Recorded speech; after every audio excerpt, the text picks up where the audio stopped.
pari zvino ndagara naTete inova hanzvadzi yemufi. Ndoda kuti vatitsanangurirewo zvavanoziva panyaya iyi uye zvidokwa-dokwa zvemwoyo yavo zvavanoda kuti zvizikanwe kuti vatiudze kuti zvakamira sei. Tete, tinokugamuchirai, mungatiudza here kuti imimiwo nyaya iyi munoiziva sei, shoko rerufu rakakubatai sei, uyezve zvamunoda kuti zviitwe zvangada kuti mubatsirwe nazvo neruzhinji rweZimbabwe nevamwe vakatitarira. Amen.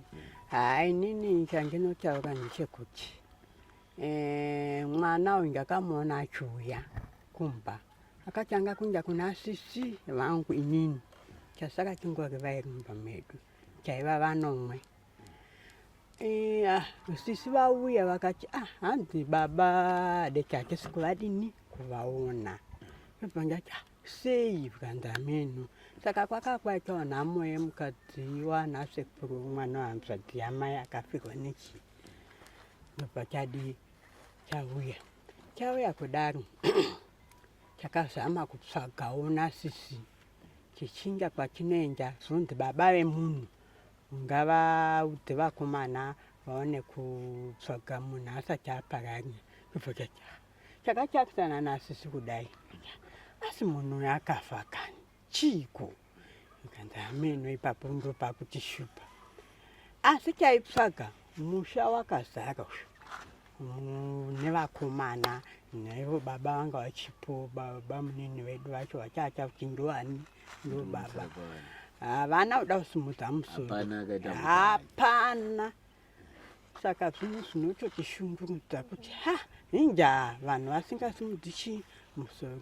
Ndobva chakabva chadini chagara daro chazogara chingonzi waonekwa kwakati choinga ikoko hachimuoni, kunyavhunza hatinambomuona munhu akadaro. Chichifambiswa inini nasisi vangu nemwana uyu, ndiye mwana waniwo wakewo mufi uyu, nehanzvadzi yake yakatoroorwa. Ndobva chadini chachiuya chivaudza baba vaya vabva kuungano kwavo, havana kuda kusimudza musoro. Unyachiufonerawo vana vavo vakomana kuda kushaina nezvinhu zvanhavo zvavo zvavanenge vadi havainazvo, havana kuda kutora action. Zosvika chazonge chongochiti amen, ubva pane kwaakadi yake kwaakaenda tozongonzwa. Asi ndakaenda kwamurambinja inini nemuramu wangu munin'ina wamurume wangu kundoti timboisa pai kumapurisa. Saka chakanyoresa zita rake nezvipfeko zvaanonzi akaenda akadi semwana aiziva zvaakaenda akapfeka.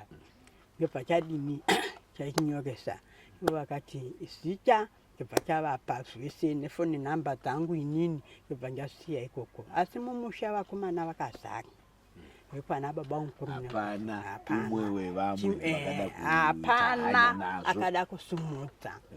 Ndobva chadzoka kuda kuti akazoti gadhu, ndobva ndozonzwa ndakunokerwa kumba kwandakaroorwako. Chisvikewo pano, uyai kuno, ndaenda chii chaita, hanzi mukudi kwakumba kuda pane kuda wambofambwa semunhu asizi kudini kuonekwa. Ngati kuda vadini vafunga.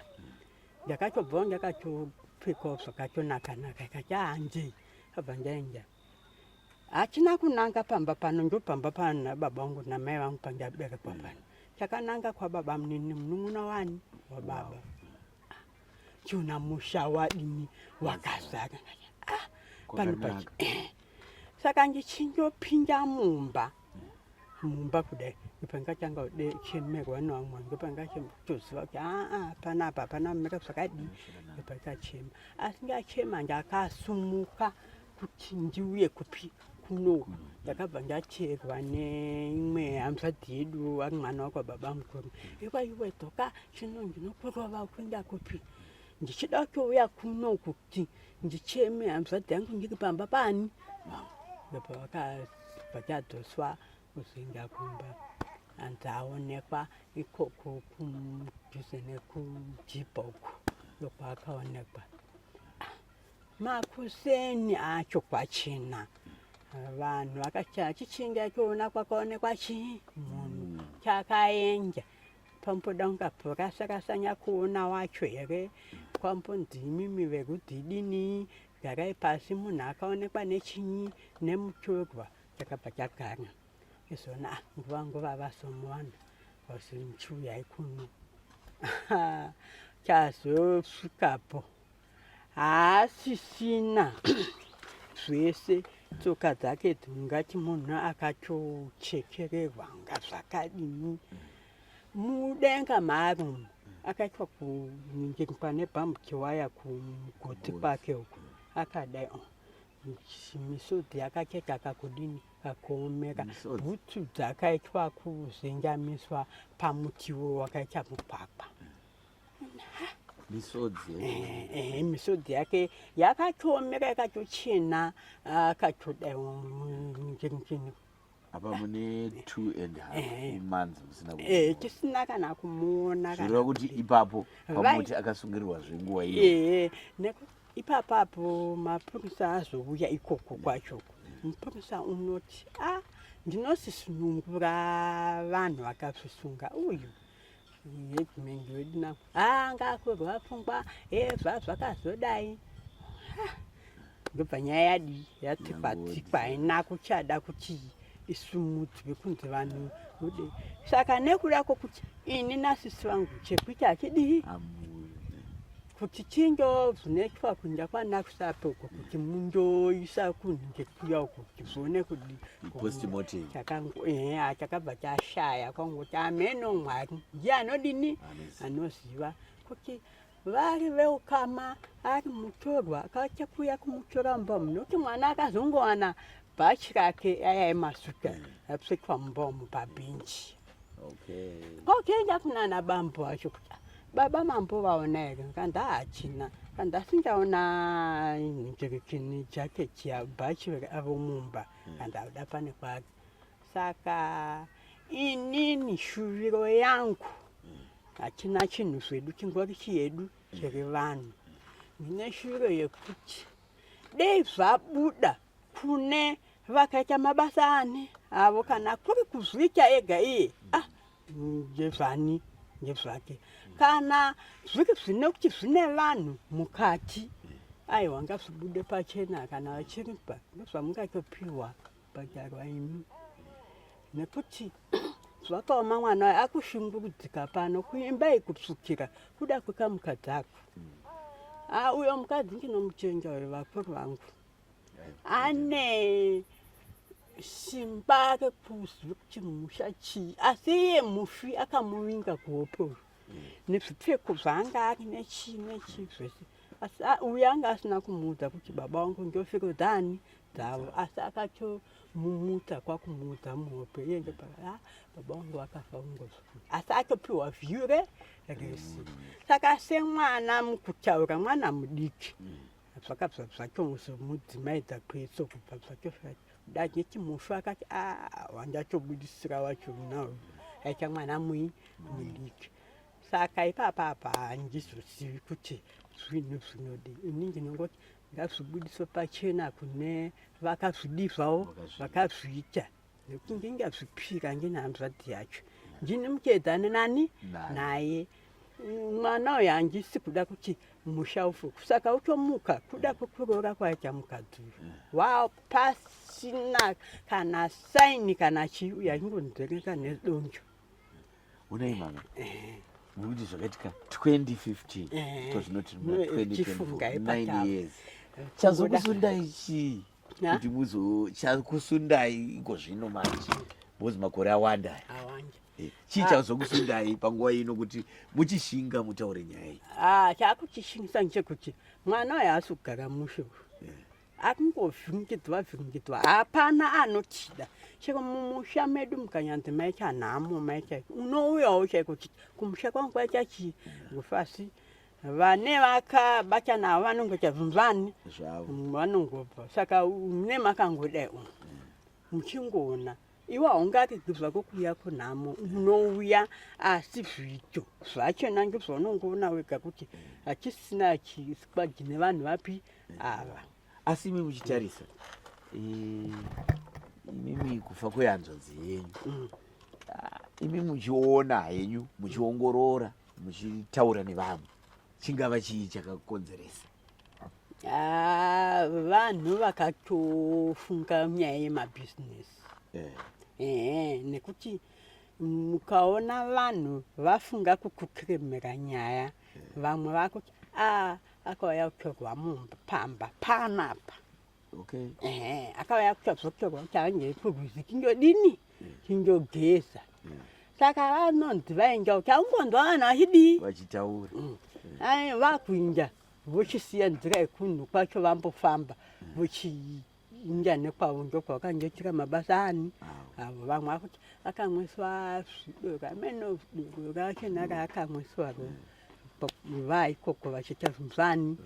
Asi vamwe vacho navo pane hanzva dzangu vamwe vacho vakatodini vakatofa, nana baba munini wangu ivavo nana mainini wangu ivavo nevamwe vaiziva nyaya, vamwe vacho vakatodini vakafa. Saka kana paine akuziva nechokwadi chazvo ngazvibude kupi ikoko, zvibude pachena. Ava vagare zvakanaka pamba pani, nekuti mukadzi uyo murume ambenge akwaenda akambovhurirwa kusvikirwa pamba nevanhu vasiya chimota bhagisamu. Pauya vanhu pamba akavata mumbongo, ndopaakachibvacho ndva padhopadi pane chavanhu vauya. Saka mwana tinopagona tinovhura mumakaita kadai achityira kamwana ako kasikana ndokaaichonga achimwisa.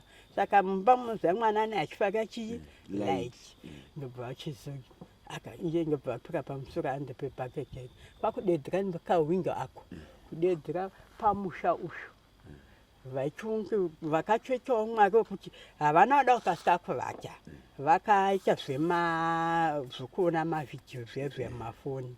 Saka vazonzwa kuti kune munhu ari kudedza, ndo vakazouya ava vauya vakauya nematochi vachichiuya hanzi vamwe vakamhanya vakadai vachinja kwakundojambuka rusho vakatodi kwakwenda vakazoti mai veipapapo nevana vaenda pavauya pavo vachibuda maifei ndobva abuda ndobva vatotorana kwakuendepi kumba kwake time ndobva akazoona chichakutinhira chimuti chakadzimwa daichi vachidii vachinja. Ini nakundiudza ndopangati wakaona sei mwanangu, ndopakati kangoona vanhu vanti vatyatswere nemunhu wechikadzi.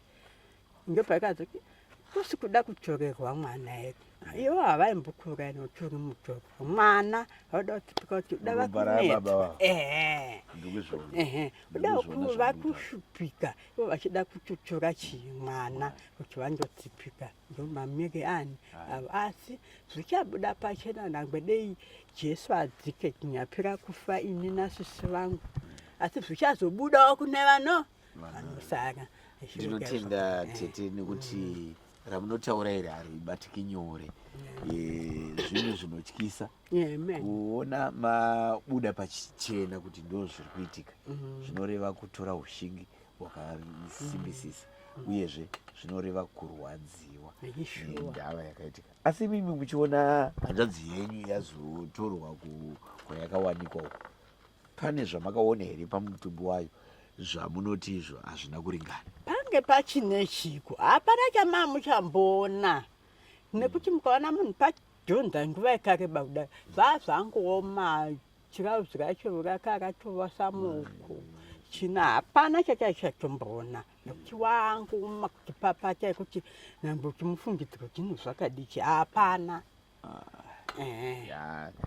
Ndine urombo isu seSly Media TV tinongoramba tichiti tine urombo, tinovimba kuti mondi idzi dzibatwe. Isusu tinokubatsirai kusvika patinogona. Vanotionawo vane maziviro avo enyaya idzi uyezve vane zvavanokwanisa kuita kuti mondi dzibude pachena. Aiwa, tinotenda tete. Amen. Pari zvino ndava nemuroora wamushakabvu. Panguva yakaitika zvinhu izvi muroora anga asati ava mumusha, asi zvino ave mumusha. Asi dambudziko iri akatoritambira akuziva zvinoitika uyezve panewo zvinomunetsa. Regai tinzwe achitaurawo zvaanoziva panyaya iyi. Muroora, mungataura here kutsanangura vateereri nevatariri veSly Media TV zvamunozivawo panyaya iyi, uyezve zvimwewo zvamunofunga kuti izvi zvinhu zvakuitika handinyatsokuzvinzwisisa? Inini ndingati muchidimbu zvandingataura ndezvekuti tee tichingoonawo mukugara ikoko kwatee tichingoita nefiro dzechingoitawo vanhu zviye chingotivhundutsawo kutongoti unotongoti saka ndofunga ndochi vanhu vakaita izvi. Sekuuya kwandakaita ndakangoyo ndichingodzwawo kungoti baba vangu vakaita sei, vakafa. Asi murume wangu angasati andirondedzera rondedzero firo dzavakaita. Ndakavata usiku ndofunga ndichangopinda musha muno muchangopururudzwawo. Ndakarota vatezvera wangu inini vachiuya kuhope vachiti ndofunga vakangoita zvokundivhundutsa zveshe. Ndobva vati hewo Muroora, ndinichi baba wemurume wako. Saka ndakavhunduka kwabva ndamuka kuti ndigare. Ndikanzi aya usaita sei, usatya, ndinichi baba wemurume wako. Teerera mashoko andoda kukutsanangurira. Ndobva ndati regai ndite sei, nditeerere ndinzwe kuti zvoda kuenda nekupi. Ndopandakanzwa achiti Muroora, ndinotenda kuita sei kuuya kwavaita. Ndinofara nekuti musha wababa vangu waita sei, wamuka. Uyezve chandoda kukudza ndechekuti ndiri pano ndakaita sei, ndakaurawa. Kuurawa kwandakaita handina kuda kuti hama dzangu dzizive kuti ndozvandakaita sei, zvandakaitwa. Ndakaitira kuti akandiuraya wacho ndiye aite sei, andione, ndiye achaudza hama dzangu kuti waone kuti ndozvandakaitwa.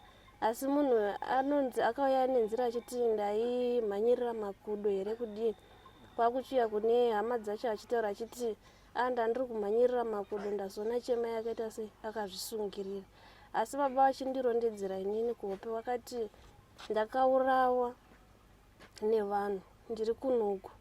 Uya ndikuite sei, ndikuratidze. Saka taita sekunge tiri kufamba ndiri mumashure mavo. Ndiri kufamba kudaro ndakaona pasi paiva nekaruware. Karuware kacho hatingati ruware rwakakura, kainge karuware kadoko doko. Muti uri muhakwa uye vari mudenga. Mudenga maiva bhutsu paiva nemateki ewaiti anga rakaita kuti rimwe kumberi rimwe kumashure. Vari mudenga vakasungirirwa waya iri kupi, iri kuseri. Saka ndakabva ndavhunduka. Kwabva waita sekunge wandibata hana yangu akati usaita sei, usatya, ndoda kurondedzera maitiro andakaita sei, andakaitwa. Ndopandakadzikama, asi kudzikama kwangu ndaitohuta ndiri kuhope ndichitya.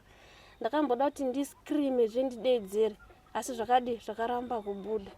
Ndopa wakati ndakaurawa Muroora, ndofiro dzangu dzandakaita idzi, ndakaurawa nevanhu muchaita kuti muite sei, muzvione. Asi unoda here kuti ndibude pauri? Ndikati inini handite sei, handidi. Ini ndaita mudoko uyezve ndiri mutorwa pazviri. Zvikanzi asi nyaya usaite sei, usaudza vanhu.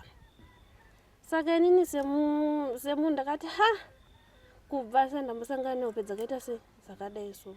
Ndakamuka ndofunga ndikarondedzera murume wangu maitira zvakaita. Ndopaakadaro akati chokwadi ndozvakaita sei, zvavakaita. Ndakawashaiwawo nguva yakareba ndichitovatsvagawo ndichiinda nekupi ndichivatsvaga, asi nguva yakareba chaiko ndisina kuvaona. Zvavakurondedzera ndozvavaita sei, zvakaitika. Ndabva ipapo ndakati ndagara panapa. Ndofunga murume wangu aishanda pamaini apa, waita shift, wakazoita pashift yemanheru. Kwabva ndati zvamakuinda inini hangu ndinoita sei, ndinotya. Siye makiya dhoo nekunze kuitira kana makuya mongokinura mopinda. Ndobva vati alright, tichiita sei, chikiya dhoo. Mimi chitora imwe key ndosara neimwe key. Vatora makiya aibva waine ndobva ndasarawo nemamwe. Ndichangovata, saka ndaiva nekamwana kangu kasikanaka ndichikamwisa kaine 7 months. ndakatovata ndibva ndajekesa light rangu ndikati mwana wangu achakasvinura ge nditise hangu ndimbowarerwa ndichiverenga chinovhio rangu iri. Ndiri kuverenga hangu chikabhuku kangu kaikai ndopandakanzwa vanhu vakanobuda vari nechekumucheto uko. Ndikati ndofunga ichi imombe sezvo yai wangu yekusairira mombe ndati imombe. Vandadi vandawata ndinzwa shamwari light rakabaka kuratidza kuti mune munhu mukati umu. Asi padoo ndichinzwa inini vachitaurira pasi pasi. Light rakabaka kuratidza kuti mune munhu mukati umu. Saka asi padoo pakakiwa saka toita sei? Saka inini mupfungwa dzangu panguva yacho hazvina kuita sei, hazvina kundivhundutsa. Ndakati pamwe kuda murume wangu adzoka arida kundivhundutsa ada kunoti ndawate here kana kuti ada kunoti ndinotya here. Kwabva ndati aiwawo ndizoti ndisimudze musoro ndibva ndaona mumwe munhu wana apachi ari pahwindo ari kudongorera. Ndabva ndati zvinhu zvimbofamba sei. Ndizonzwa kii yakubatwa ichidzungudzwa achida kutengesa anoda kutotsunura waya yakasunga padoo. Ndopandakamuka kuti ndimire pahwindo pepe. Ndofunga ndakambotora about 5 minutes kuti ndidaidzire shaya dzakabatwa. Kwazoti papa ndakaona shaya dzangu dzakangoti rizve zvokuti kunge munhu abatwa nemagneti zvezve kwangoriregedzera ka1. Ndobva ndascreama ndofunga ndautomboona kuti vanhu vakadedzera vakanzwa nguva amezva zvakutongoitikawo panguva yacho. Ndakazongoona vanhu vakuya vachimhanya ivo vacho nevakatiza vakadzika vakadai. Panguva yacho vanhu ava vairatidza kuti vaiva 3. Chimotabheki ichi chakafamba chaingoti chikafamba famba chomira chakafamba chomira ende atongoti munhu akaita sei hake ari kuzvifambira. Izvo kumira kwachakaita ndokwaitova kudzikiswa kwewanhu. Vanhu ava kwavhu vadzikiswa kwakupinda nepagedha pakwakuya panapa. Pakazouya vanhu vakatiza vakadzika vakadai kwakunojamba nekuruzhowa uku kwakuinda. Pakasvika vanhu ndobva zvanzi asaka wabuda sei pamusiwo pakaita sei pakakiwa. Ini handichagona kuenda kutochema ndobva ndati makii ndinechi ndinawo oi makii muite sei mukinure ndione kubuda. Wandobva wandikinurira dhoo vandabuda. Chii chaitika ndobva ndavarondedza kuti pane vanhu vasvika. So asi papfungwa yangu hazvina kundivhundutsa. Ndafunga kuti chii murume wangu aita sei adzoka ari kundivhundutsa. Asi ndazonzwa zvawangu achitaura achiti shamwari dhoo rakakiwa iri. Asi mukati light rakabaka kuratidza kuti mune munhu saka toita sei. Ndopa vakatanga kuzungudza kiye saka ndopa ndazosumuka ini ndichizodedzera kuti muite sei muuye. Saka vanhu vadi ndikati hamuna kuona here vanhu chipanza pa. Vamwe vakati taona vanhu vangu vachimhanya vachiita sei vachienda neuku. Kwabva vabvenika kati chokwadi tsoka dziri panapa asi dzinoratidza kuti vanhu vangu vakapfeka maplastic. Une foni here ndikati foni handina. Nhamba dzemurume wako unodziziva nemusoro ndikati ndinodziziva. Ndobva vatidedzera nhamba dzemurume wako kubva tamboizama kuifonera ikaramba ndanyora iri message. Vazofona bheki ndikati mhanyai kunoku pane zvaita sei pane zvaitika. Ndopa vakatanga kufonera vana banguru nana baba nevamwewo kuti vaite sei vauye kunoku. Asi ndatova pamwe musha panext pedavo. Ndopa ndave pasina chinguva avo vari kuti vari kuuya kunoku. Ndikati asi kana makuya musauya mega ende musauya nerodhi yekuseri yamaenda nawo indei nekupi neukuku. Pasina chinguva chimotabheki chiye takachinzwa chokwira kumusoro kudai chine vanhu 3 vachitotaura kuti chimhanya isingakwanisi kumhanya nekuti chikuratidza kuti chakagarirwa navanhu vakawanda. Vanhu vese vakangomira vakangoti ndioka ndicho asi angaita ani vanhu havana kuti kuziva kuti ndiani. Zvadaro murume wangu ndopa akachisvika chii chaitika ndobva ndavarondedzera vanhu kwakuvarondedzera. Mavarondedzera kanzi kufunga kwai mungati angaita ani. Vanhu vakati hatina ruzivo rwokuti tingafungira kuti angaita ani. Patatowata paya mangwana makuseni ndopa akachiuya banguru akati chii chakaitika. Patavarondedzera zvikanzi enda kumapurisa. Ndopa vakazoenda kumapurisa kwekuyo. Vasvika kumapurisa akati tazvinzwa asi kana zvichinge zvazoitika futi unoita sei unouya uchitibata. Ungati ndomaitira zvakaita. Inyaya inotyisa but imimi muchiona muri kuti imimi makarota tezvara wenyu maivaziva here before? Ndandisingavazivi. Kwaitova kuti vakauya vachizviintrodusa kwamuri kuhope. imimo munoionewo senyaya iyi nai Murore? Nyaya iyi inondikatyamadza uyezve inondityisa. Ndichiudzwa nhoroondo even chero ndisingavazivi zvinhu zvinoshungurudza uye zvinhu zvinorwadza. Imimi seMurore, zvamunoshuvira kuti zviitwe, zvamunokumbira kumhuri yeZimbabwe, mungakwanisa kunge muchiemta hana yenyu kumhuri yeZimbabwe kuti izive rubatsiro rwuda imimi nemhuri yenyu nanatete nevamwe vese vaidyidzana natezvara wenyu? Inini rukumbiro rwandingakumbira, ndinokumbira kuti angava maprofita, angava mheno n'anga kana mheno vana godobori chaivo vanonyatsozvigona kuti zvinhu zvibude pachena. Kana chingonzi zvatoitika nhasi zvibva zvangoti zvitongobuda, nekuti kugara kwacho neka hatina kana kugara zvakanaka zvekuti chero kuti uwate pasi ukanzwa chati tsokoto unenge wakutomuka, hana yakutodi yakutorova kuti hope dzichiuya hope hadzichaita sei hadzichauyi. Saka isusu tiri kutokumbira kuti dai mhuri yeZimbabwe yaita sei yatibatsira zvinhu zvibude pachena uye tione kugara mune zvakanaka. Aiwa, tinotenda Murore nemashoko enyu. Tinovimba vari kuzvinzwira mhuri yeZimbabwe vachakubatsira. Aiwa, tinotenda. Tete, imimi mararemero amuri kuita muno munharaunda, pane zviri kuitika kumhuri dzamunofungira kuti dzakaita ushereketwa uhu, zviri kuitika zvamunofunga kuti pane zvaakuitika apa, vari kuzama kuda kuvhara kuti mufi asasimuke? Varipo nekuti vakatombodedza veso veremadzibaba vachisipika zvinzwa kuti zvisasimuka, vamwe vatondopiwa mombe ikoko kwachena. Saka vari kuvhara kuti mufi uyamuke, hapa kuneta nenhau yekuvhara kwavari kuita ivo vemushe ivavo. Nyaya yacho. Saka imimi muri kuti chii semhuri yekuda sehanzvadzi? Ngazvibude zvitokunjwa zvavari kuita ivo, ngazvitokunjwa izvo zvibude pachena kune vanozvigona vacho, ngazvitobuda. Zvichibudira ikoko kune vari kuita zvinhu zvani zvavo, panapa ngavasiya vana vagare mushe nemhuri yani yake. Zvandingoda besa. Aiwa, tinotenda tete.